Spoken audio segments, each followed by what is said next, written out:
人类人生篇前言 Prologue to Humanity and Human Life. Xiefeng. We cannot ignore this reality. Our lives are riddled with holes and on the brink of collapse. Our problems are no longer local, accidental, or temporary. Our very foundation is flawed. The root upon which we all depend has gone awry. We have lost the underpinning of our existence. We have failed to establish the supreme goal of all goals, the ultimate principle of all principles, the loftiest belief from which all beliefs spring, and the definitive standard against which all standards are measured. Without an ultimate purpose, how do we choose a specific path in life? Without the highest principle, how do we establish specific principles and adhere to them unwaveringly? Without the loftiest belief and ultimate benchmark, how do we make judgments? How do we contemplate? How do we act? Without all of this, how can our lives not be characterized as blind, empty, and absurd? When the members of a society share this life attitude, how can society itself remain healthy? Unless we bring about fundamental changes, how can there be hope for this nation? So, it all comes down to one point. We lack genuine faith, which serves as the root of all our wickedness and ailments in today's world. The problems stemming from the moral decline of the Chinese people today, in my view, are even more severe than political and economic issues. When we address the issue of faith today, it is not about adding a superficial layer to our existing lives, but about conducting a comprehensive self-examination of our lives and embarking on a new way of living. In Gentio, the spiritual predicament of our era, a dialogue on the issue of faith. 一、人类的起源 The origin of humanity. Xiefeng. Translated by Tsong Long. Where do human beings come from? There have been some sayings. Pango created the heaven and earth. Nuwa created men using clay. In Chinese mythology, Pango and Nuwa are the god and goddess who created the world.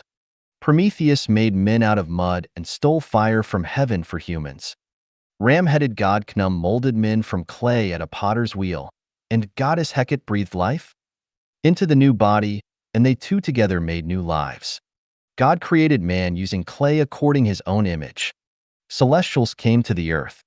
Human beings were created by aliens. Humans were evolved gradually from single-cell organisms.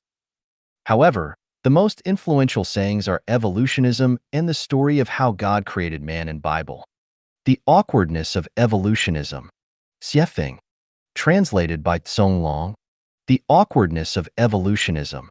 According to the theory of evolution, humans were evolved from apes, and apes could possibly be evolved from rabbits, and rabbis from worms. Worms could be evolved from microbes. Microbes from single-cell organisms, which could possibly come into being by accidents in the sea, the vast, organic, and fertile soup. Evolution is the result of inheritance, mutation, and natural selection. Evolution is a slow and gradual process. Evolution is in accordance with the natural selection, the law of jungle and survival of the fittest. But is this really the truth? The process of one organism evolves to another organism is a very long process. A rabbit can't evolve to a monkey overnight. One seed, from germination, growth, flowering, fruiting to decline, there is a process. Any step of process could not be skipped. If we take picture of the seed every day, we will be able to see the slow and gradual process of its change. Evolutionism firmly believes that humans are evolved from apes. There must be a slowly changing process and some intermediates. That is to say, from an ape to a man, it should at least have some steps of intermediates. It is impossible that an ape will leap to a man. So where are those intermediates? What are they? In 1924, scientists found fossils which they called Australopithecus africanus, southern ape of Africa, near the famous diamond town, Kimberley, South Africa. Later, they found more Australopithecus boisé. It is also called Eastern African, Australopithecus afrensis, Australopithecus garhi, etc. Particularly, they think Java man was the intermediate between ape and human. Based on these facts, evolutionists self-deceivingly claimed that they had made great achievements. But please don't be too satisfied. Self-entertaining will not bring joys to others. According to the calculation based on molecular biology, It was between 4 and 5 million years ago when men and apes separated. So from 4 million years ago till the time of earliest historical records, how human beings evolved. Were there no any processes or intermediates? If not, does that mean evolution stopped at the stage? If yes, please show the evidence. Again, I want to ask evolutionists, which animal were apes evolved from? Can you please give us evidences too? How can you prove that the 4 million years old fossils you found are the ancestors of humanity? Just because their shapes look alike? Can you prove that chicken is the ancestor of swan because you found a few chicken bones? At the end of the 20th century, a large number of fossils were discovered in Chengjiang County, Yunnan Province, China. The research showed that today's diverse animals were actually appearing suddenly on the Earth, and it also proved the correctness of theory of Cambrian explosion, which happened 530 million years ago. The theory of Cambrian explosion says that over 90% of animal species were appearing suddenly in a moment, which is less than 1% time of the Earth developing history. It is like mushrooms growing everywhere along ditches and grasslands after an overnight drizzle, which is by no means a slow and gradual process. So do evolutionists still have any far-fetched explanations on this? Let me ask more. The obtuse angle of 3 congruent ROM at the bottom of a beehive is 109 degrees 28 minutes, and the acute angle is 70 degrees 32 minutes, which is the most economic and reasonable structure. So is this wisdom also from evolution? Rooster crowing, chick breaking its egg shell, bird migrating, spider webbing, eel discharging, chameleons changing skin color, weaver bird nestling, silkworm making cocoon, snail making shell, hound tracking, pigeon going home, etc. Do all these wisdom of animals and insects come from evolution? Let's make the conclusion by quoting the wisdom of Darwin, the originator of the theory of evolution. If it could be demonstrated that any complex organ existed which could not possibly have been formed by numerous, successive, slight modifications, my theory would absolutely break down. The birth of life Genuine has proved evolution theory has absolutely broken down. Evolutionism cannot prove the origin of humanity. Human beings were not evolved from animals at all. So, what about the sayings in Bible? Please read The Origin of Humanity too. The Awkwardness of Bible. Xiefeng. Translated by Tsong Long. There were records about the origin of humanity in the Genesis of Bible. 1:26 And God said, "Let us make man in our image, after our likeness. And let them have dominion over the fish of the sea, and over the fowl of the air, and over the cattle, and over all the earth, and over every creeping thing that creepeth upon the earth." 1:27 So God created man in his own image. In the image of God created he him. Male and female created he them. 1:28 And God blessed them. And God said unto them, Be fruitful and multiply, and replenish the earth, and subdue it, and have dominion over the fish of the sea, and over the fowl of the air, and over every living thing that moveth upon the earth. 1:29 And God said, Behold, I have given you every herb bearing seed, which is upon the face of all the earth, and every tree, in the which is the fruit of a tree yielding seed. To you it shall be for meat. 1:30 And to every beast of the earth, and to every fowl of the air, and to everything that creepeth upon the earth, wherein there is life, I have given every green herb for meat. And it was so. 1:31 And God saw everything that he had made, and behold, it was very good. And the evening and the morning were the 6th day. 2:7 And the Lord God formed man of the dust of the ground, and breathed into his nostrils the breath of life, and man became a living soul. 2:18 And the Lord God said, It is not good that the man should be alone.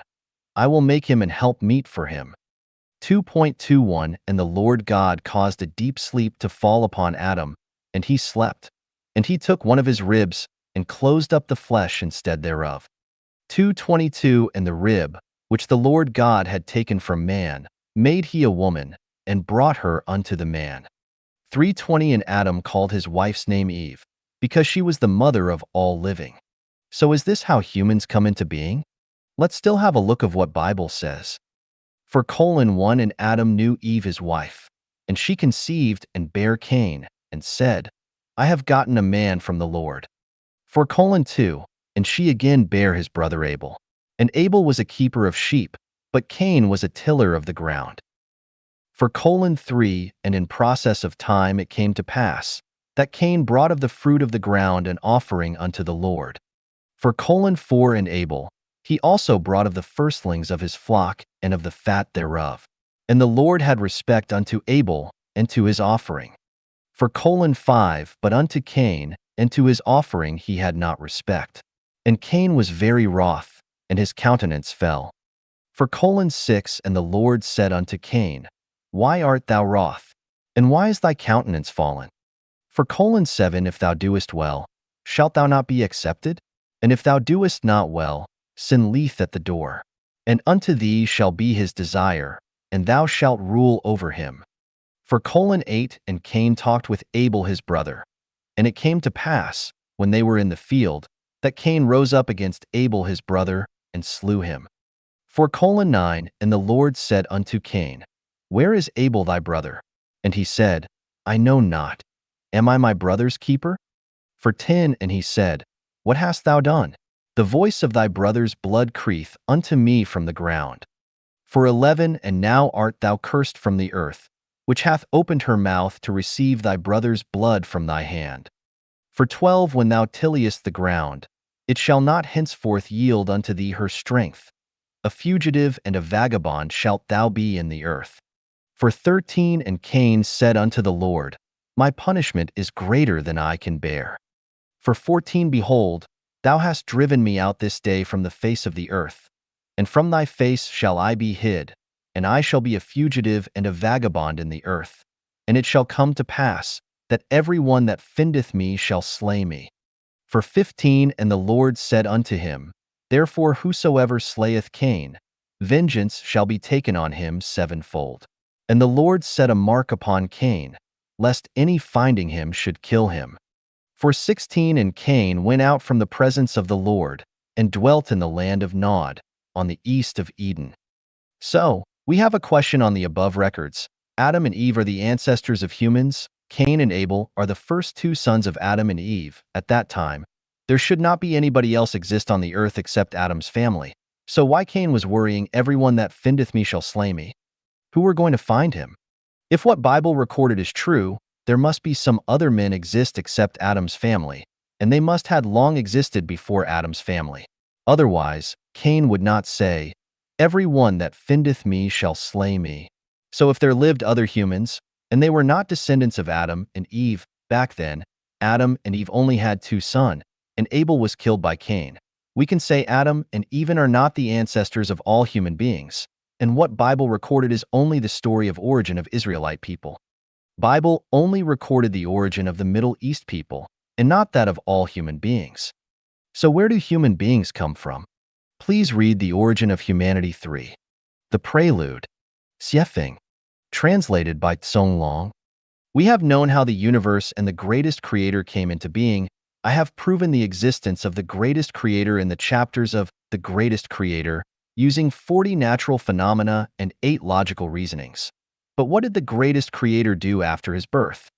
Wuji generates Taiji. Taiji generates two complementary forces. These two forces are unity of opposites. That is to say, after Taiji, the creator, was born, division of energy started to happen within Wuji.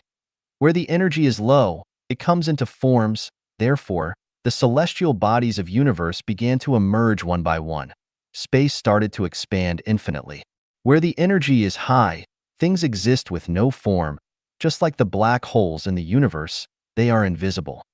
When some celestial bodies first appeared, their movement were random and disordered. There were no solar system, Milky Way system, nor low rotary galaxy system and rotary river galaxy system. To ensure everything run in order, the greatest creator needs someone to take care of the universe. It is like a person borrowed a large sum of money from bank in order to establish a big business. He need to recruit some people to take the responsibilities of purchasing, manufacturing, production, internal management, and sales, etc. Same, the greatest creator also needs someone to help him finish the project of creating the universe. Then how did he manage the universe? He started to make gods. What is God? God is the helper of the greatest creator. Then how did the greatest creator make God? We know that the greatest creator is the energy core and nerve center of the universe. He used his almighty consciousness generating powerful energy to squeeze some regional energy, which then became many independent energy groups. The center of these groups formed a special structure. After the structure was strengthened with the power of the energy, a consciousness was born. These consciousness entities are gods. The process is similar as making bricks and kilns. We use loosened soil, added with appropriate chemicals, put them into kilns to calcine. After this process, the loosened soil become hard bricks. If we put the soil and chemicals in a vessel that can't be destroyed by any powerful energy, and then calcine them using very high energy, the soil mixed with chemicals will form a special structure and will further produce consciousness. A new life will be born. How many gods has the greatest creator made? Many. Each god has his own independent consciousness, but their energy level is far lower than that of the greatest creator. Therefore, gods have to obey the greatest creator. What is the energy level of a god? It depends on the size of the energy ball used to create that particular god. Some gods have very high energy, some have very small energy. However, even the god with the smallest energy is more powerful than any one of the visible celestial bodies. The energy of sun is very high, but the total energy of the sun is less than that of the least powerful god. The black holes, all over the universe we know, are actually gods. When the greatest creator finished making gods, he ordered them to form universes. For example, the universe where the earth lives is charged by many gods, black holes. Among them, the two biggest gods are Jesus and Satan. That is to say, Earth universe are managed by Jesus and Satan. Earth universe includes 3,000 rotary river systems, 9 million Milky Way systems, 27 billions of solar system. Jesus and Satan are two opposite gods, but they are unity. Jesus stands for the sincere, kind, and beautiful. Satan stands for the false, evil, and ugly. Jesus stands for light. Satan stands for dark. Jesus stands for the ordinary. Satan stands for the extraordinary. Jesus stands for the weak. Satan stands for the strong. When gods were created, the universe was still not vibrant enough. It was quiet and deserted, and gods felt bored and lonely. Therefore, they asked the greatest creator to create more lives to make the universe noisy and vital. He agreed and then created many new lives using smaller energy balls. These new lives are the angels, which are so called in Judaism, Christianity, Catholicism, and Islam. Angels are the lives whose energy level is lower than God's, and they are managed and dominated by God. They are also the messengers and helpers of God. They assist gods to manage everything in their own universe. Angels have their own characters. They can move freely in any time and space. The appearance of angels made the universe very lively and vibrant. The universe can be described as orioles sing and swallows dart, bustling with noise and excitement. But the problem after that is because Jesus and Satan stand for two opposite sides, they are evenly matched but have contrasting views, which eventually led angels divide into two parties. One follows the viewpoint of Jesus, the other follows Satan. The former is just the Buddha we always know from Buddhism. The latter is the celestial described in Chinese Taoism. Buddha is angle. In Chinese word, Buddha is Fu. Fu stands for not, Dan stands for human. So Buddha means a human who is not human. They actually have supernatural power and are able to appear in any forms. They can create life, move mountains, and turn over the sea. They can change the visible to invisible, the invisible to visible. They can survive in a vacuum and move freely in many spaces without the constraints of time. The headquarter of Buddha is what we call paradise, which is also the Elysium I mentioned in 36-dimensional spaces. Celestial is also angel. From the structure of Chinese word Shan, we can reason that they are a group of human who like to travel around, enjoy nature, and love fun. They have the same level of power and ability as what Buddha have, however. Although Buddha look peaceful, they are arrogant and always want to excel over others, while celestials are gentle, pure, fun-loving, behaving the same as what they look like. To know more about how human beings were created, please read The Origin of Humanity 4. Celestials Creating Human. Xiefeng. Translated by Tsong Long. In order to demonstrate its power, under the permission of the greatest creator, 4.5 billion years ago, Jesus led hundreds of millions celestials start the project of creating solar system. They first created the Earth, then the Sun and other planets in the solar system. They made very careful calculation and design on the size, position, rotary speed of the Sun and the Earth. After that, Jesus sent near 100 million celestials come to the Earth with the identity of intelligent beings. They started large scale of creation on the Earth. The water, air, and most green vegetation and grazing animals are the creations of those celestials. Microbes were self-created as the result of water and photosynthesis. This process, from beginning to the end, lasted for nearly 2.3 billion years. Before animals were created, there was no moon. When the first group of animals were created, celestials found that if they left Earth, animals could not survive without ebb and flow, wind, cloud, rain, and snow.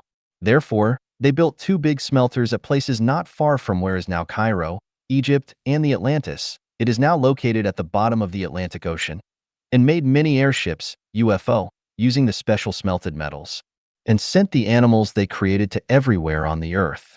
At the meantime, they used these airships to transport smelted metals to a space station. They then created a huge hollow ball with a rough surface, silver, and reflecting. This huge ball is the moon we refer to today. 1 billion years ago, the night on the Earth was very bright. Later, because the dust from universe continuously dropped on the moon, it was no longer as bright as before. The UFOs we occasionally saw are not from outer space, they are from the center of the moon, which is a huge warehouse. It stores many tools which had been used by celestials. UFO is also one of the tools. There is a door on the moon. It can be opened at any time. There is a giant palace under the mysterious Bermuda Triangle that is the temporary lodge for the visiting celestials. Celestials can remotely control UFOs in the warehouse of the moon to monitor the Earth according to their needs. The Earth of 200 million years ago was very beautiful and prosperous. The place where Sahara Desert currently is located had many green mountains and a dense growth of green trees. Birds were twittering, flowers were blossoming. It was once the most beautiful places for green plants and animals. Celestials used to love singing, dancing, and playing on the Earth, and they were so enjoying it and almost forgot their home. Unfortunately, the happy scene didn't last long. The happiness of celestials provoked the anger of Satan. In order to show that he had superior power, he sent another group of Buddhas to the Earth 250 million years ago and started to create flies, mosquitoes, bugs, rats, scorpions, centipedes, snakes, and predators in large scale to let these animals fight with the creations of celestials. Moreover, they even appeared in the form of dinosaur, destroyed the plants and animals all over the world out of jealousy. This inharmonious situation made the greatest creator very sad. At about 130 million years ago, he destroyed all dinosaurs by applying one kind of plague and put all their souls in the prison of the cathode black hole. Unfortunately, there were a pair of smart dinosaurs hid under the bottom of East China Sea and were able to survive. They kept dormant underwater for nearly 100 million years. In about 1,600,000 years ago, in order not to let the Earth become idle, the greatest creator designed a life structure himself, which is the draft version of current humans.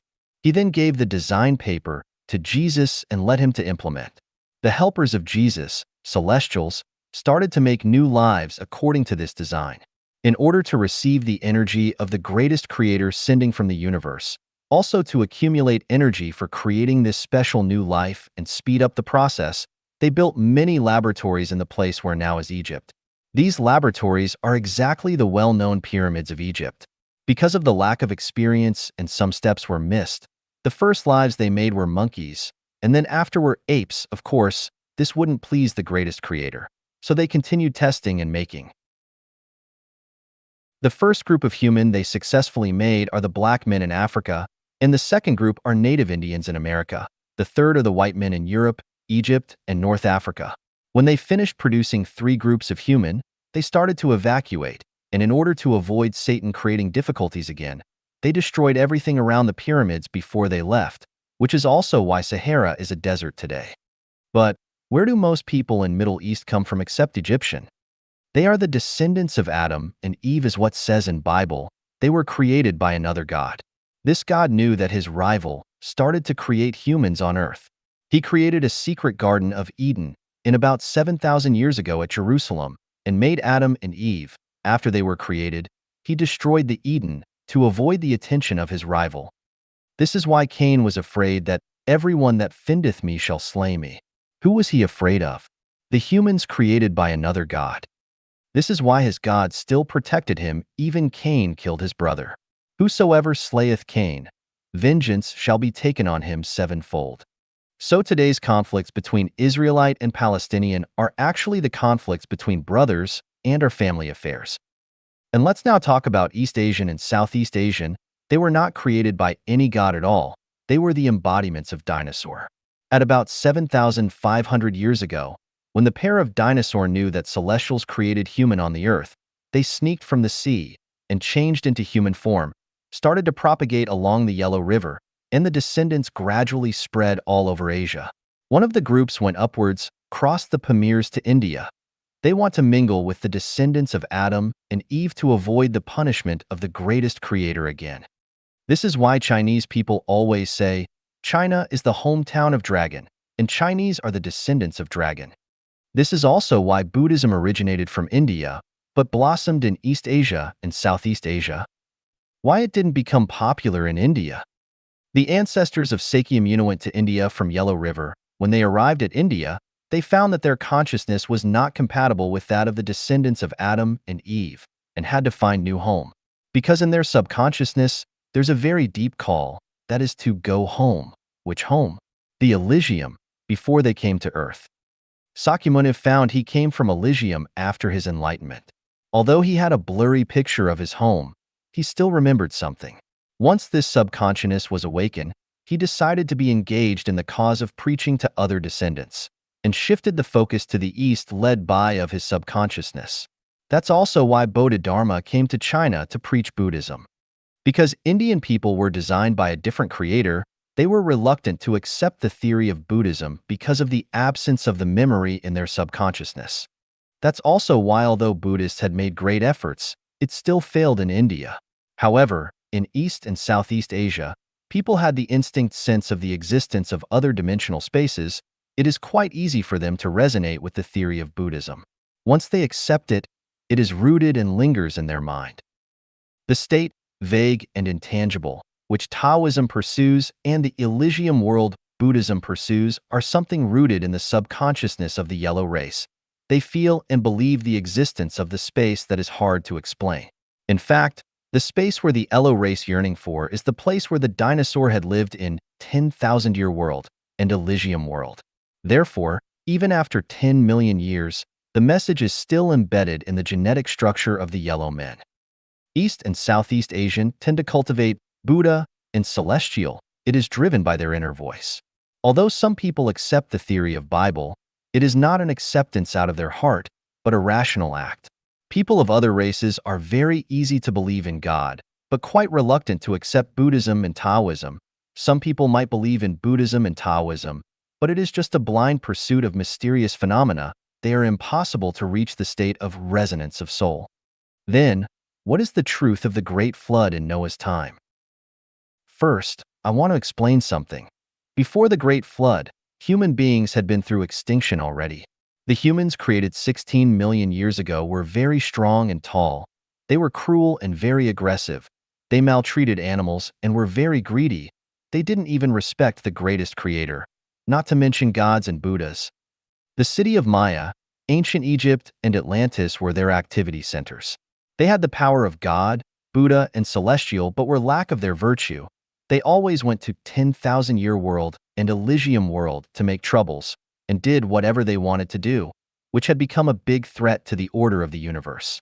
Finally, the greatest creator had to order some gods destroy the city of Maya, ancient Egypt, and Atlantis in one night.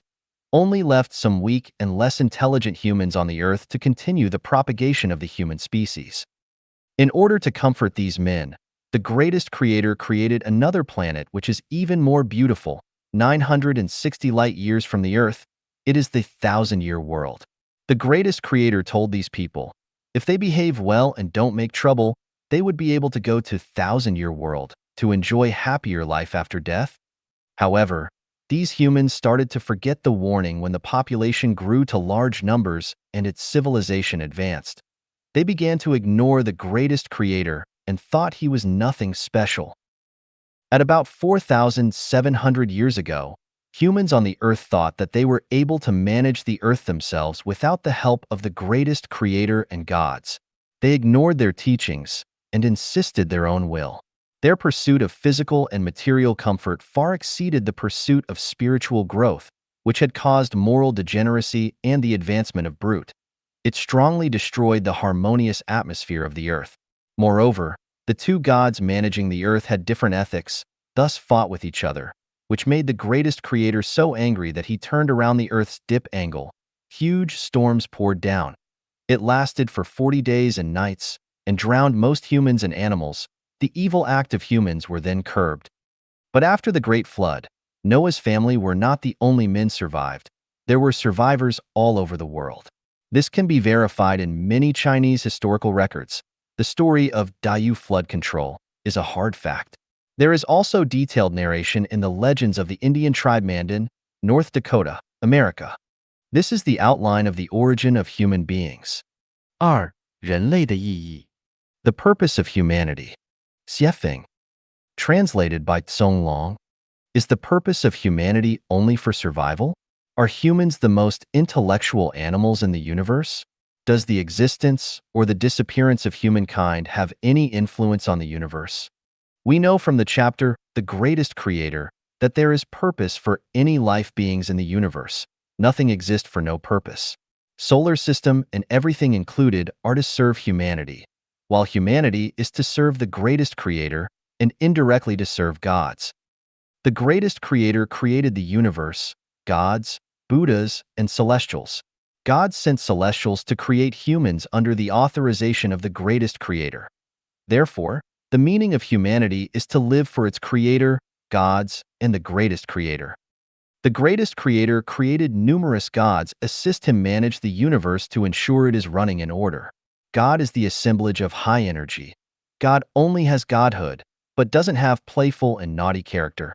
They can't bring joy to the greatest creator, so the greatest creator created many angels, celestials, and Buddhas. Let them travel freely in the universe to brighten up the atmosphere of the universe. Although celestials and Buddhas were created by the greatest creator, they are on a lower energy level and are dominated and influenced by the God in its respective universe. The celestials coming to Earth 250 million years ago, and the Buddhas coming to Earth 200 million years ago were the result of the influence. There are three origins for the human on Earth. The black men in Africa, American Indian, Egyptian, white men in North Africa and Europe were made by one God. Israelite, Palestinian, Iranian, Afghans, Iraqi, Turk, Syrian, Jordanian, Lebanese, Saudi Arabian, and most Indian were created by another God.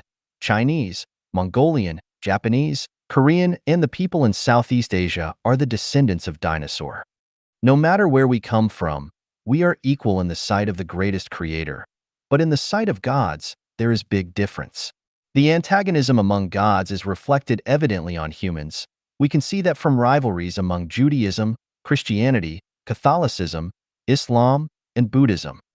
The people of Judaism, Christianity, and Islam are originally from the same source, however, because the Israelite can't get along with their fellow, and instead made good friends with the people from other origins, which had caused their God to create Islam.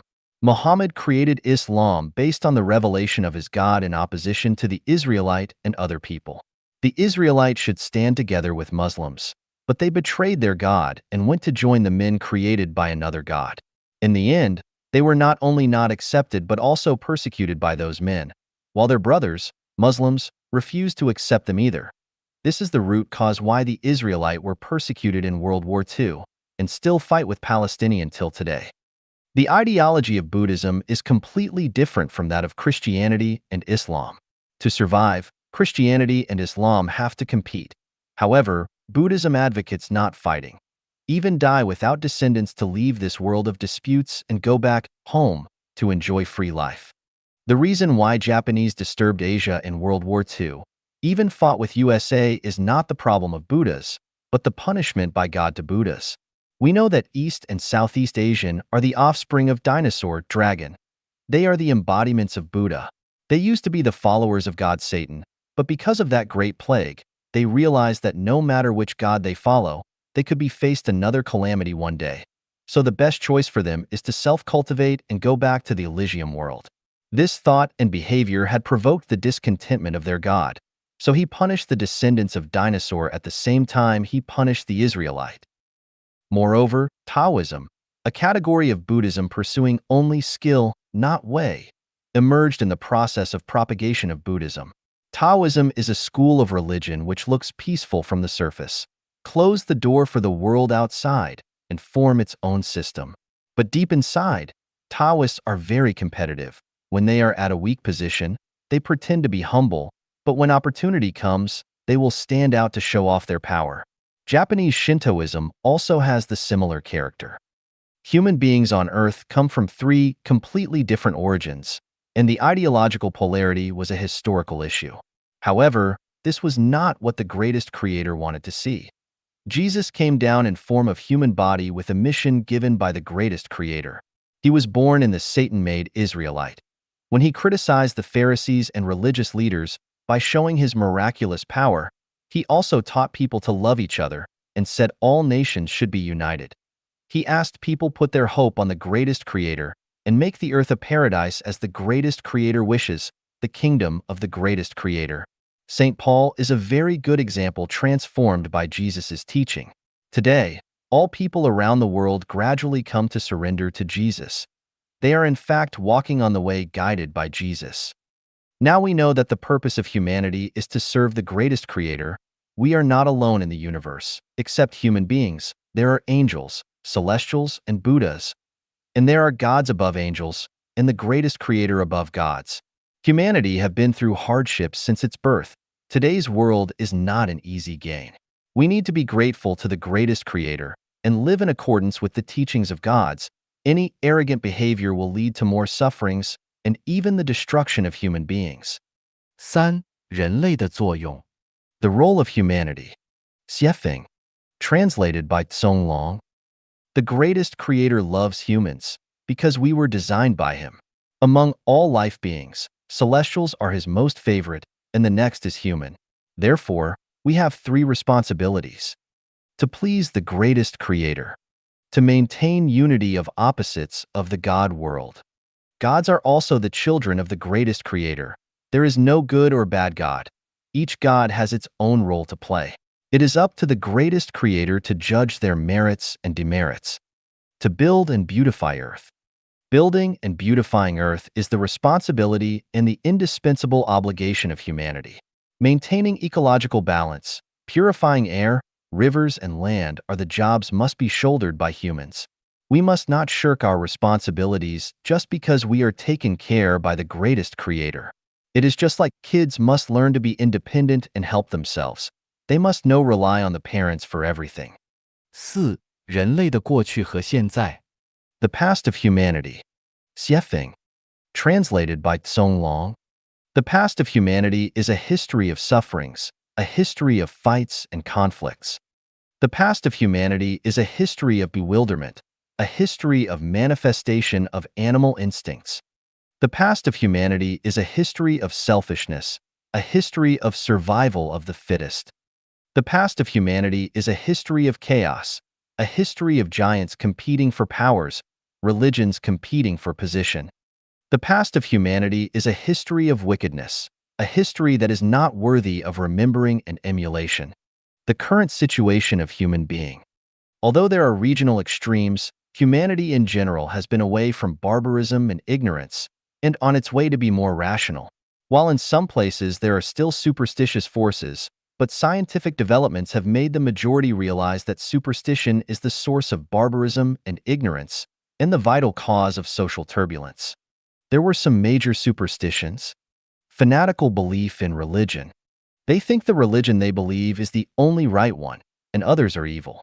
However, in fact, each religion has its own blindness and a side of suppression of human nature. Fanatical belief in any religion is the result of an emotional choice, not rational.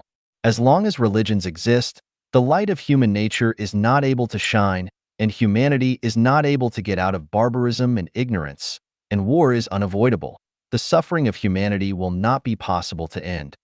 Frantic worship of the great. Every country has its own great men and its own founding heroes. They made immoral achievements in elimination of old forces. They are worthy to be respected. But if they are worshipped as God and the Savior, a vicious cycle will begin to form, and humans will be dragging into another round of suffering. It is all right to worship a great man, but if it is over a limit, it becomes a mania. Mania is a mental illness, and it is also a new form of barbaric ignorance which will inevitably lead to destruction and repression of human nature. Blindly follow a theory or academic conclusion. The development of things is progressing in a form of wave. Any theory or academic conclusion is a symbol of development from the perspective of current time and space. However, they are not perfect and are not able to cover the comprehensive contents and its extended meanings. They are not the ultimate truth. If we follow them blindly, our thoughts will be bound, and therefore new thoughts and theories are not able to emerge. We will hardly see the situation of 100 of flowers blossom, 100 of schools of thought contend, which will eventually lead to the twist of human nature and stop the progress of human civilization. Nationalism. Needless to say, each nation has its unique advantages, just like different fruits and melons having their own taste and degree of sweetness. If watermelon and peach think they are the best, and all other fruits are useless, a monomode will be taking shape. This is an extremely overbearing behavior. National pride and sense of superiority is evil, not the manifestation of one's divinity at all. The stronger the feeling, the more discrimination and barriers it will cause among nations. As a result, human nature starts to fall. Nationalism is another form of superstition. Worship of masters. There are some extraordinary and distinctive people in the history of each nation. We call them master because they have a unique viewpoint, foresight, wisdom, or possess a unique quality. It is quite reasonable we respect and call them master. But if we worship them, it becomes an infectious virus, a superstition. We see the magnificence of the universe from many twinkling stars in the sky. A nation is great if talents come out in succession. Any master is like a shining star of that time. If we regard him as a sun and keep on revolving around him, the brilliancy of other stars will be covered, and the nation will not have a successor. Blind faith and following. Seek after extraordinary. A man can only be a man as long as he has a human DNA body. He can't be God or something else. We can't deny that life beings in other time and space could be reincarnated to human world. That is because they are bestowed by the greatest creator's special abilities, wisdom, and mission, which is something embodied in their DNA. These abilities and wisdom are far beyond any ordinary person can reach. As one of general public, we can only follow natural law and don't need to seek after extraordinary. If a potato wants to become a tomato, a red date wants to become a walnut, it is not only unnecessary, but also impossible. We will be on the way of devil if we are determined to possess supernatural power. For example, in the last 2 decades, the popularity of one after another gong exercise is a form of superstition and has wasted time, energy, and talents of many wise men who fall into a mud of self-anesthetizing and self-deceiving and can't get out from it, eventually lose their way. Worship of gods and ghosts. Communicating with spirit world. This is a fundamental superstition. As far as human beings are concerned, there are only 2 gods, Jesus and Satan, and no other gods. If there are more, they are made up by men. Humans are not eligible to title someone as God and then worship him. This is a typical superstition. As for ghosts, as long as we show no interest, they will not bother. It is not necessary to ask God to drive away ghosts. Advertising ghosts in movies, books, or verbal communication is a historical retrogression and a wicked act incompatible with modern civilization. The sayings and behaviors of communicating with spirit world are destructing human nature. They are also negation of human beings. Spirit world does exist, but not for current human beings to communicate with. The man who can really communicate with spirit world must be a man with perfect human nature. Otherwise, the communication is not authentic, or it goes astray. Other superstitions.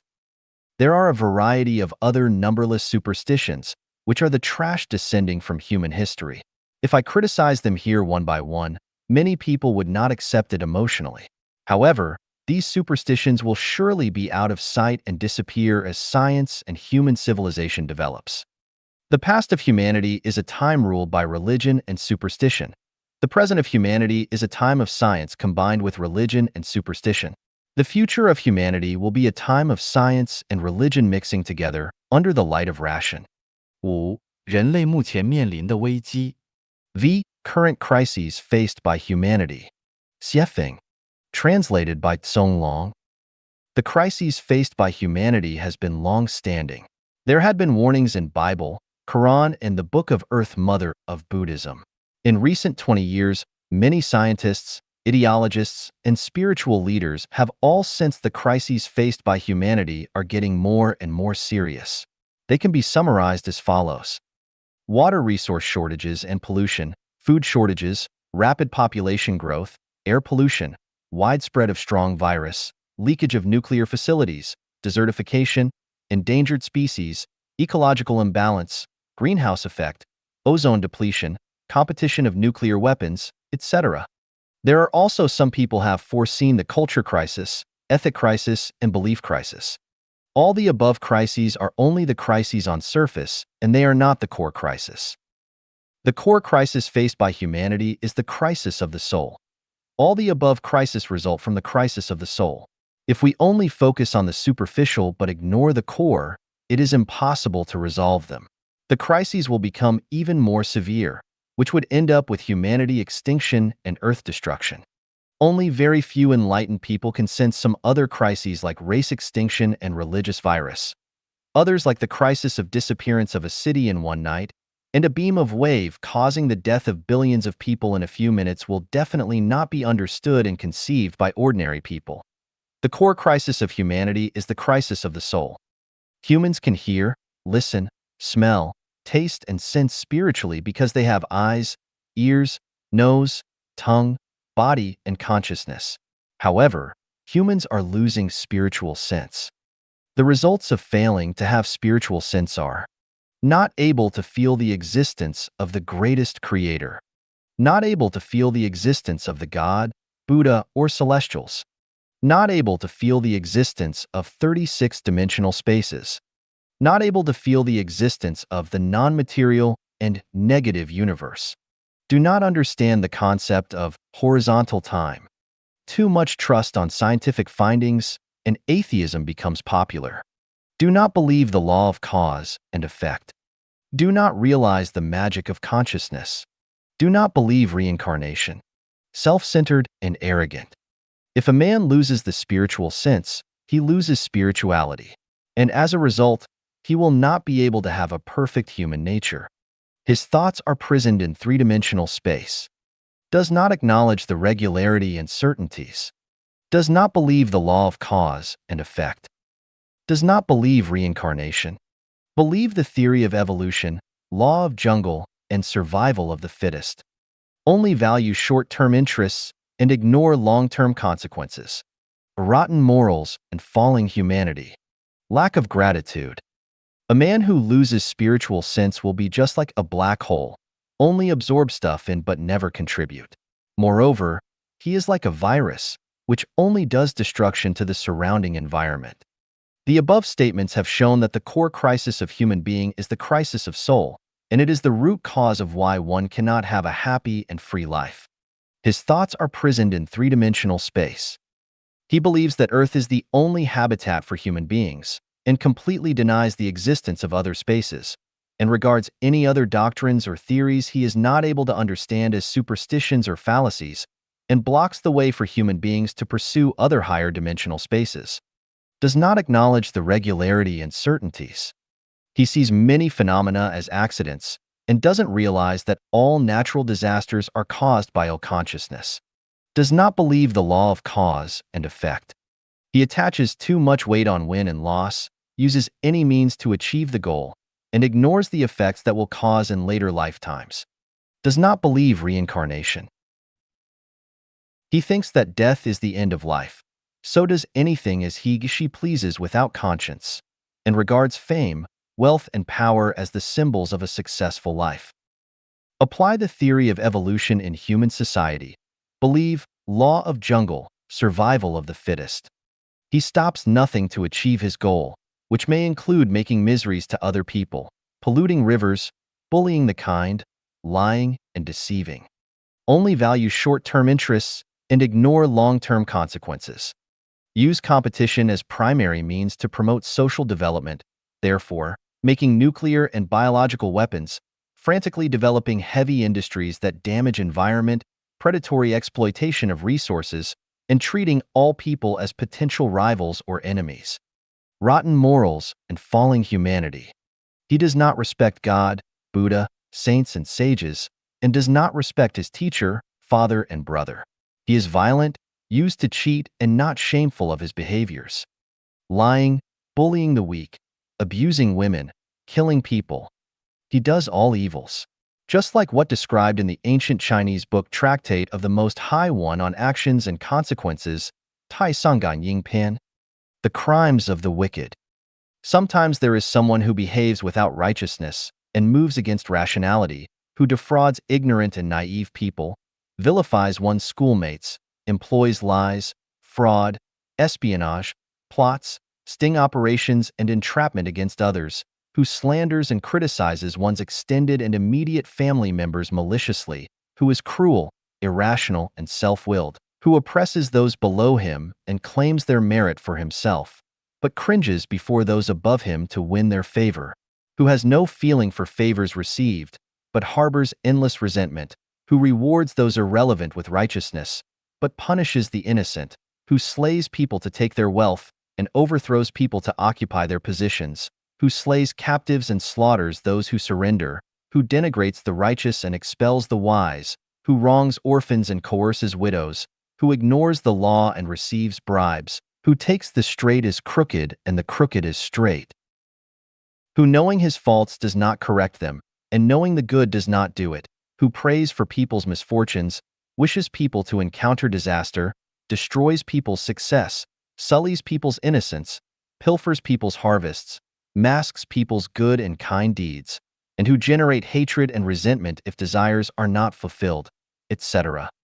A moral person with spirituality knows he should revere the greatest creator and walk on the way of the greatest creators, and is aware of his weakness as a human, so he will not be arrogant.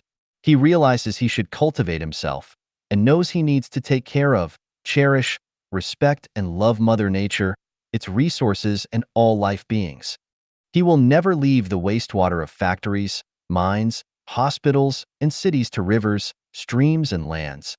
He will never hunt and eat the meat of wild animals. He will never destroy forests, mountains, and grasslands. He will never indulge in power, money, beauty, and let his greed expand, not even use any means to satisfy his evil desires. He will never use his power to serve his own or his family's interests, nor bully or suppress others. He will never sell fake or shoddy goods. He will never steal other person's research findings to gain fame for himself. He will never make life-threatening nuclear weapons and biological weapons. He will never provoke conflicts among people to profit from it. He will never suppress any new ideas, new cultures, or new values. Lack of gratitude. In his heart, there is no place for the greatest creator, gods, parents, elders, the society, other people. He only demands and is not willing to give. Even a plant bears fruits as long as we water and fertilize it. A chicken produces eggs as long as we feed it. A dog will be a good safeguard of our home as long as it has been taken good care. A man who loses spiritual sense will be just like a black hole, only absorb stuff in but never contribute. Moreover, he is like a virus, which only does destruction to the surrounding environment.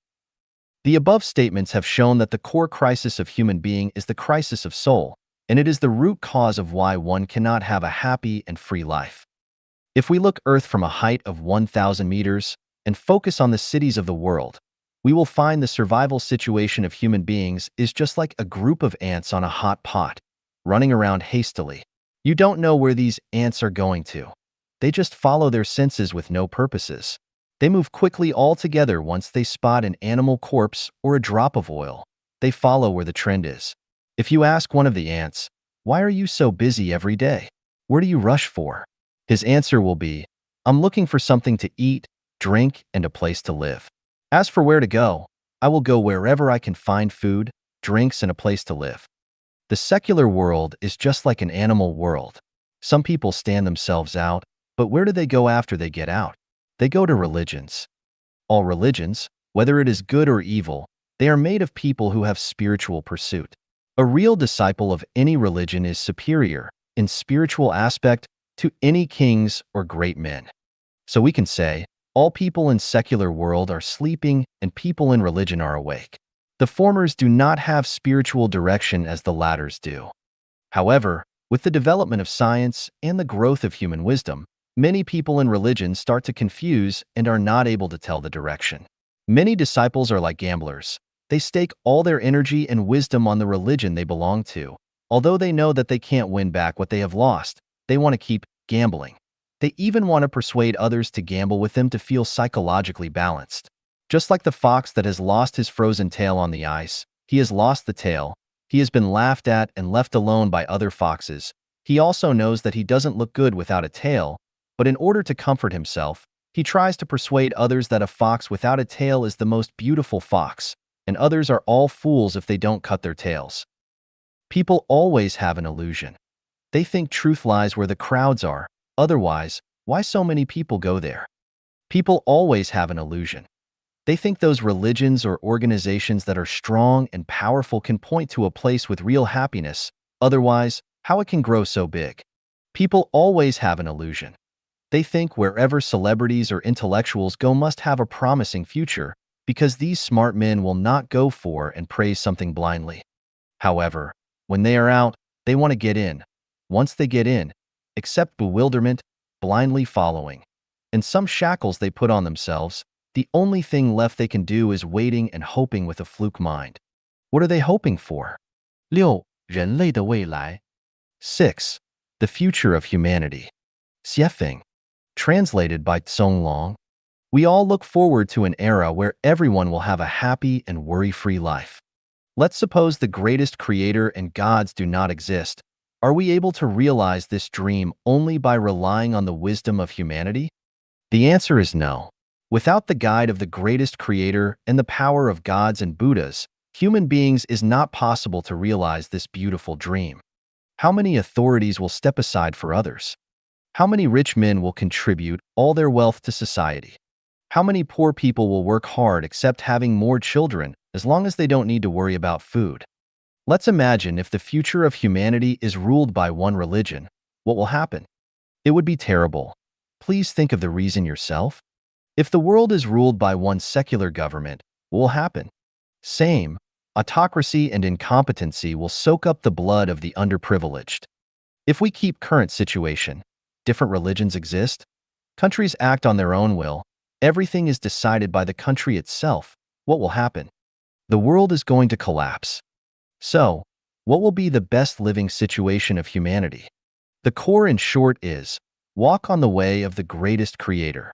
Build a non-interference government, promoting freedom in politics, economy, culture, thinking, and spiritual pursuit. Then, the future of humanity will be like the following. All religions will gradually disappear.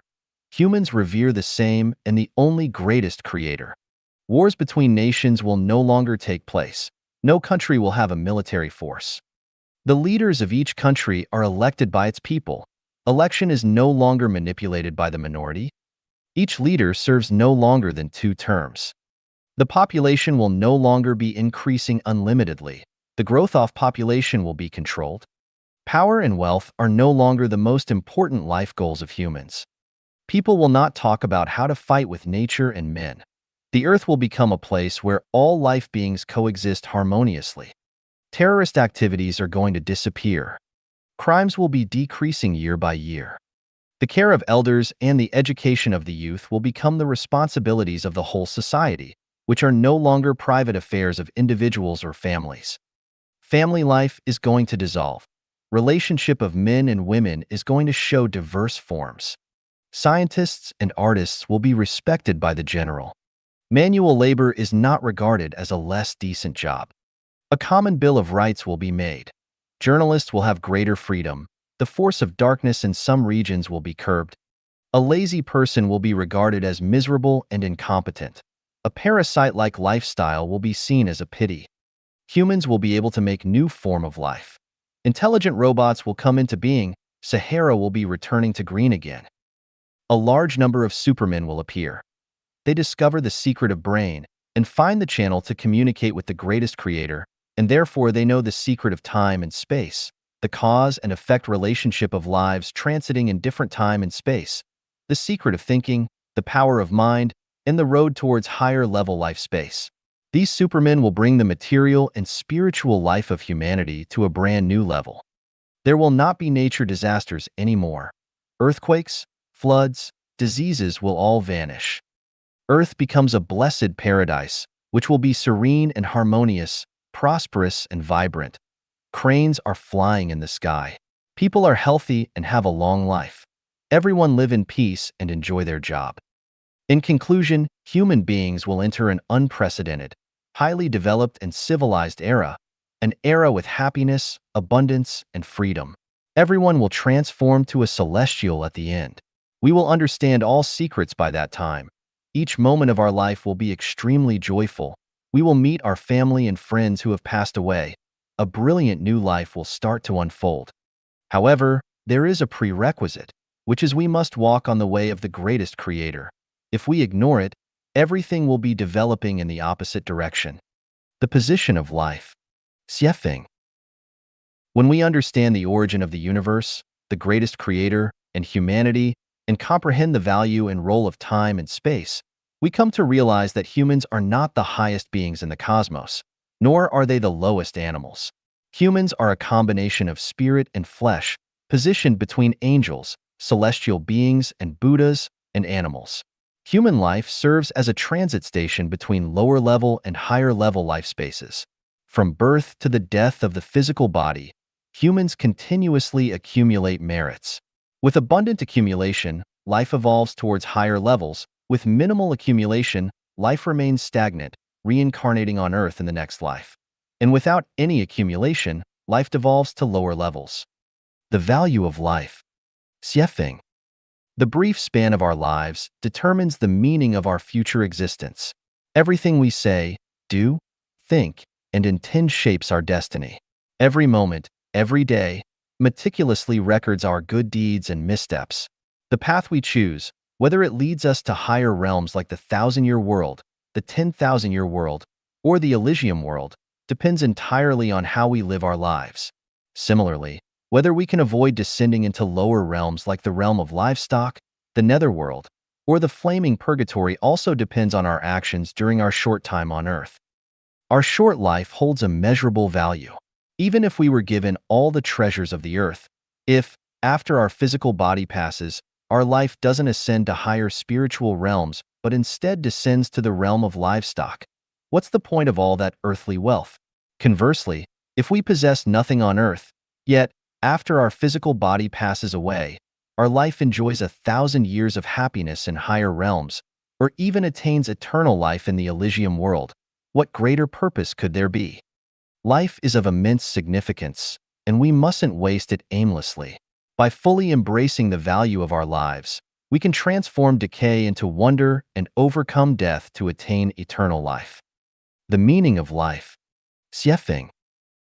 The meaning of life lies in how to extend our life to higher-level life spaces, which is to seek the Tao and become a celestial being.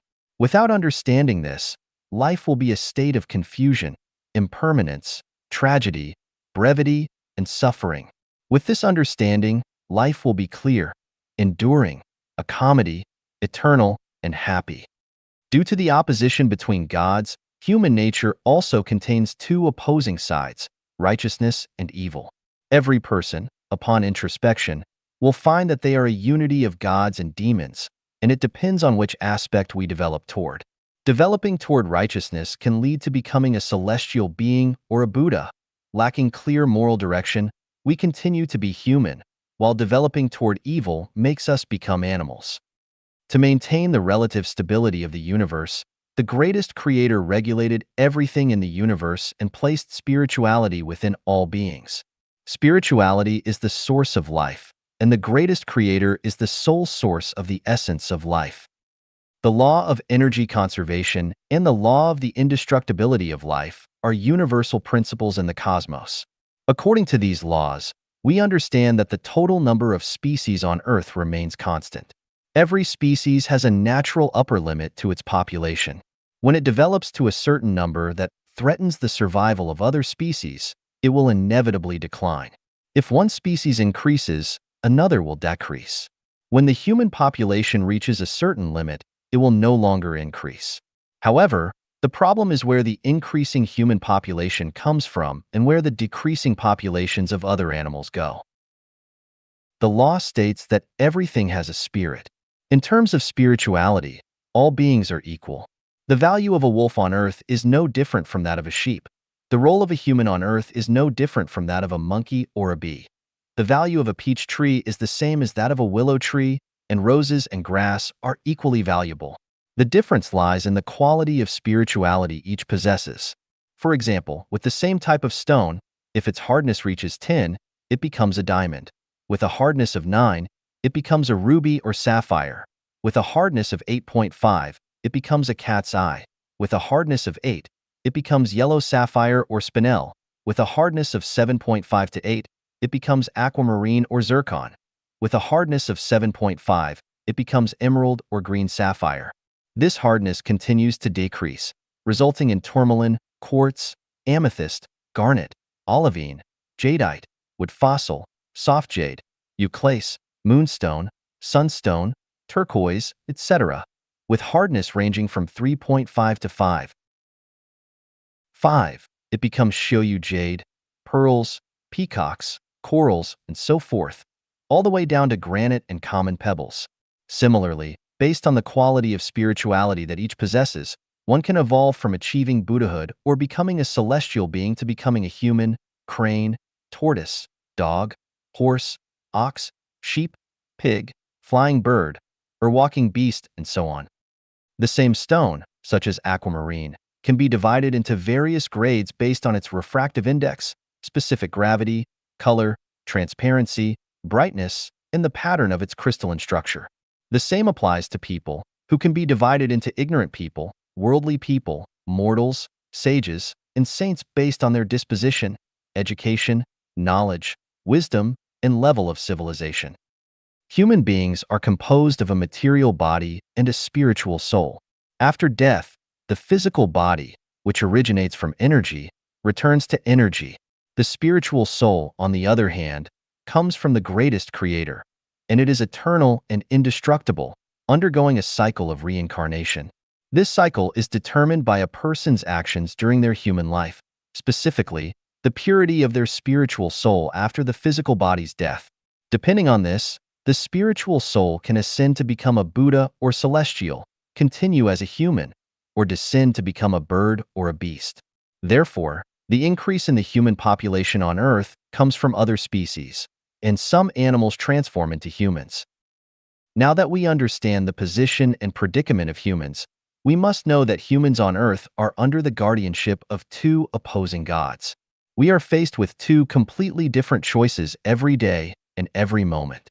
One path requires us to sacrifice our immediate interests to pursue perfect humanity, with a focus on spiritual life and an increase in the quality of spirituality, ultimately leading to the 1,000-year world.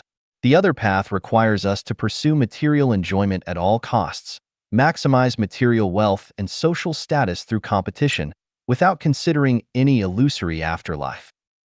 Because righteousness and evil coexist within human nature, our lives are always filled with contradictions and suffering, regardless of how we conduct ourselves. Being kind, honest, upright, and diligent does not guarantee immediate rewards in this lifetime, just as being evil, deceitful, cunning, or lazy doesn't necessarily lead to a difficult life. Misfortunes and disasters can befall both the wicked and the righteous.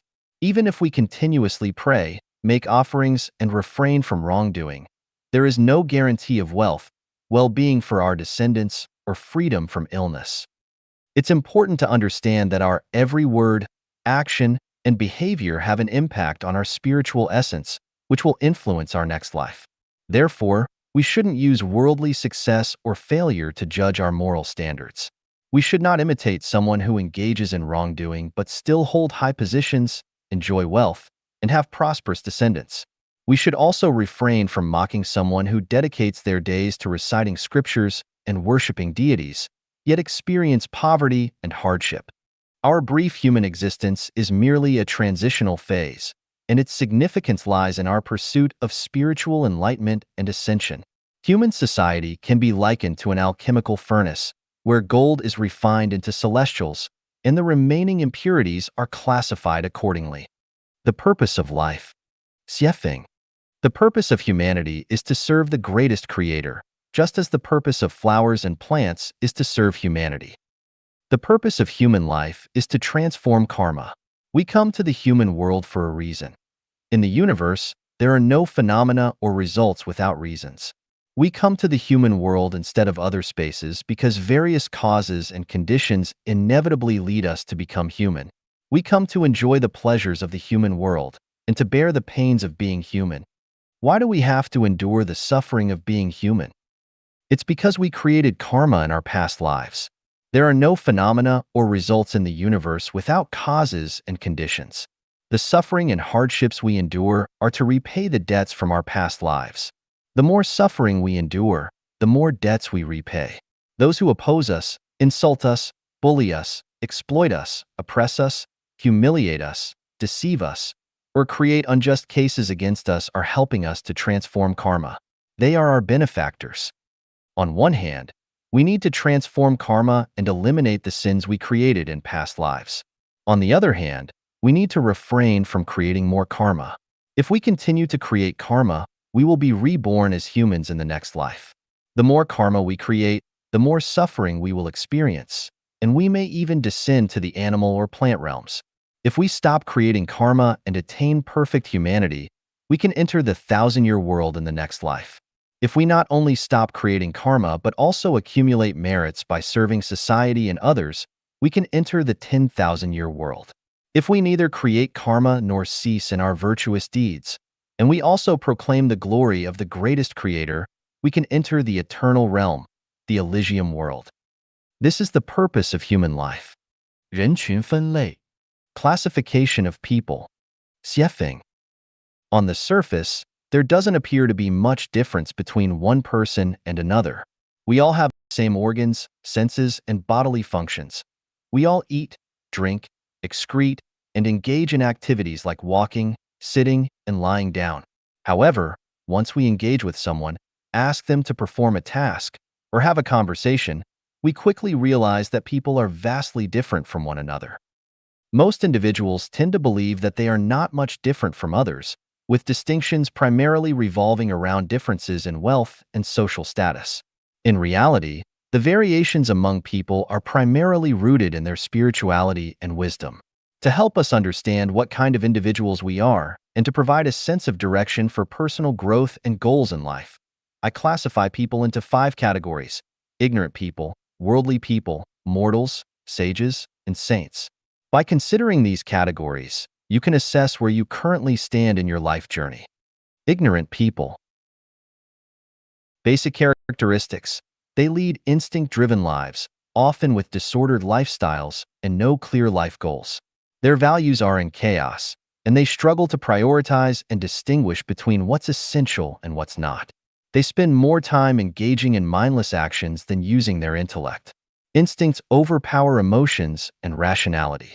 They lack proper self-assessment and an understanding of life's meaning. Their lives are often marked by confusion, frustration, and erratic emotions. They are arrogant, blindly optimistic, and feeling superior when successful, pounding one's chest, feeling pessimistic and disappointed, and blaming the heavens and others when facing setbacks.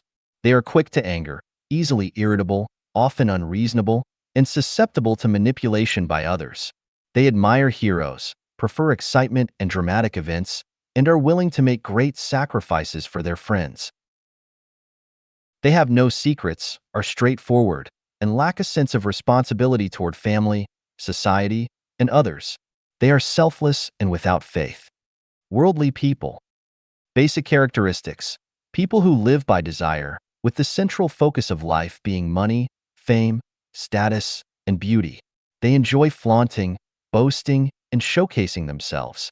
They like to praise others and be praised by others. Every word and action revolve tightly around their own interests. When their interests are threatened or harmed, they disown even their closest relatives, be it siblings, friends, companions, colleagues, or superiors and subordinates. They disregard national and ethnic interests, group and family interests, and principles of benevolence, righteousness, courtesy, wisdom, and trust, as well as laws, rules, and regulations. To achieve their goals, they resort to any means, and they repay kindness with enmity. They have a narrow perspective, seeking only personal gain. They heed rumors and readily exaggerate them. They spread gossip without distinguishing between truth and falsehood. They meddle in conflicts, regardless of the consequences. When it comes to acquiring knowledge, they are particularly obsessed with fringe theories, strange tales, conspiracy theories, and privacy breaches. They enjoy hopping from one thing to another, seeking attention. They excel at empty talk and making far-fetched references. Worldly people enjoy engaging in superficiality and also delight in nitpicking, interfering with, and critiquing other people's lives and lifestyles. They are not concerned with reason and fairness, show no mercy when they are right, excel at finding loopholes and seizing advantages, and lack compassion and empathy. They pay little attention to public hygiene, are selfish, and constantly feel that society and others owe them. In places with many disputes, you find worldly people. In families lacking harmony, you find worldly people. Mortals. Basic characteristics. They are people who live based on emotions, and the central focus of their lives is family, relatives, friends, colleagues, classmates, groups, ancestors, countries, and nationalities. Their minimum life standards include having enough food and drink, having healthy and successful children, enjoying a harmonious and happy family, and living in a peaceful and tranquil society. Their intermediate standards include being able to bring glory to their ancestors, to become renowned, hope for their sons to excel, wish for their daughters to succeed, having wealth within their family and a bustling life outside, and having the capacity to seek revenge or settle scores. Their highest standard, to contribute significantly to one's own ethnicity, religion, group, political party, or country to leave a legacy and be remembered for generations to come. Emotion and reason are the primary factors considered by mortals in handling all matters. They are the most tormented group among the population, as they possess thoughts, emotions, rationality, and ambitions, yet find themselves entangled in the mundane world. They must constantly interact with the ignorant and worldly people, battle against the biases of society, contend with their inner desires, and resist traditional ethical and moral norms. Their inner world is often filled with conflicts and regrets. They yearn for personal growth, but also seek to conform to societal expectations. They require so much yet receive so little. They often lament the scarcity of time and the brevity of life, feeling as though they are adrift in the river of the world, unable to control their own destiny. As they age, they increasingly rely on fate.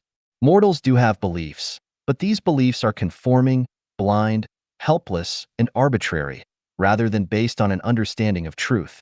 Therefore, the faith of mortals is fragile and cannot withstand scrutiny. It changes with the times and the living environment. The reason why they are called mortals lies in their lack of steadfast faith. They cannot and will not derive strength and wisdom from their beliefs. Generations after generations, they can only exist and perish in the painful whirlwind of the mortal world. Mortals tend to regret the past, overlook the present, and yearn for the future. They will never be content, and the suffering of mortals will never end. Sages. Basic characteristics. They are transcendent individuals who lead their lives with reason. They possess clear minds, knowing when to advance, when to retreat, what to seek, and what to forego. Their life goals are to pursue health, wealth, and freedom. They have their own principles and adhere to societal codes of conduct. They can freely manage their time, maintain harmonious and happy families, live in harmony with society and nature, and are mostly liberated from the trappings of fame, status, and wealth. They control their own destinies, move with ease, have extensive knowledge, communicate with civility, display noble conduct, are understanding and reasonable, optimistic, and kind-hearted. They are the pillars of civilized society. Sages are gems among people, possessing significant intrinsic value. Regrettably, while they escape worldly affairs, they cannot escape the limitations of time and space. In the end, they cannot enter the higher realms of life. Sages are just one step away from truth. If they can self-enlighten or receive guidance from higher beings, they can do their best to complete their duty, achieving tranquility, purifying their hearts, and through cultivation, they can attain complete transcendence, become free from worldly concerns, worries, be free from cares, and transcend beyond the ordinary, and ultimately surpass time and space to enter the realm of immortality. Saints, celestials. Basic characteristics. Wise individuals who lead a spiritual life and have attained enlightenment. They have knowledge of the mysteries of the universe, the truth of life, the evolutionary laws of the 36-dimensional spaces, and the essence and meaning of life. They have not only freed themselves from the temptations of wealth, fame, status, and beauty, but also from the constraints of time and space. They live carefree lives, transcending worldly concerns. Saints have mastered the mysteries of thinking. Having understood the mechanics of energy transformation, they can essentially manifest their thoughts into reality, turning life into an enjoyable game, and death has become a beautiful aspiration. Saints do not overly concern themselves with the sufferings of the mortal world. They never interact with worldly people and avoid interacting with mortals. They typically reside in secluded areas near picturesque mountains and rivers, disguising themselves as ordinary citizens, leading a tranquil life detached from worldly strife. They enjoy solitude and value friendships with like-minded individuals. They are not fond of noise and are characterized by activities such as drinking tea, playing chess, reading, and practicing meditation.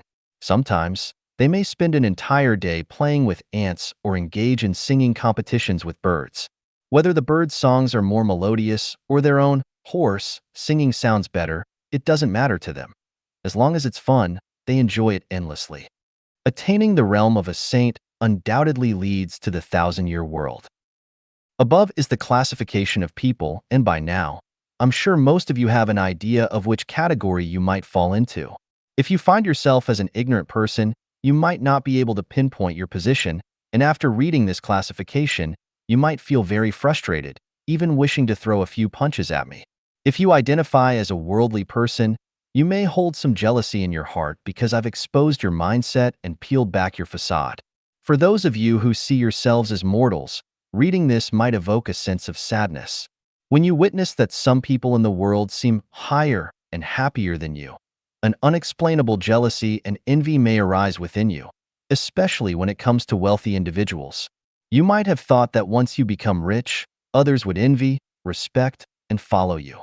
However, you never imagined that in the eyes of sages, you're still an ordinary person, and in the eyes of saints, you're just an ignorant one. On the other hand, if you identify as a sage, you'll likely be overjoyed, feeling as if you found a long-admired bosom friend and suddenly realize that your wealth is boundless and that you can benefit infinitely from it. If you consider yourself a saint, you might laugh heartily and criticize me for being idle and wasting time. Regardless of whether you feel anger, jealousy, happiness, or laughter, as long as you take a moment to